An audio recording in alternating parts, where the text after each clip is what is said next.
Soybean তেলের লিটারে 10 টাকা দাম বাড়ানোর দাবি ছিল ব্যবসায়ীদের। বাণিজ্য মন্ত্রণালয় 4 টাকা বাড়িয়ে প্রজ্ঞাপন দেয় গেল 18 এপ্রিল।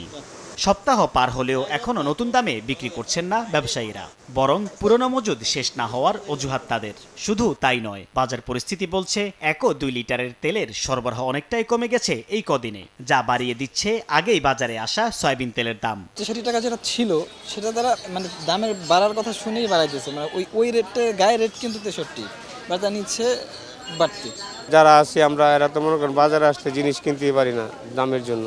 আমাদের কিনতেই হবে, দাম যাই হোক, না কিনে তো উপায় নেই তো। হঠাৎ কেন সরবরাহ সংকটের দিকে যাচ্ছে ছোট বোতলের ভোজ্য তেল? এমন প্রশ্নে খুচরা বিক্রেতাদের উত্তর, ডিলাররা সরবরাহ করছেন না চাহিদা মতো। চাহিদা অনুযায়ী তেল দিচ্ছে না। 1 লিটার 2 লিটার তেলের সরবরাহ খারাপ আজকে 2-3 দিন ধরে। 5 লিটার কিছু সরবরাহ হয়েছে, 1 litre 2 litre 3 litre half litre এগুলো এখনো আসে না।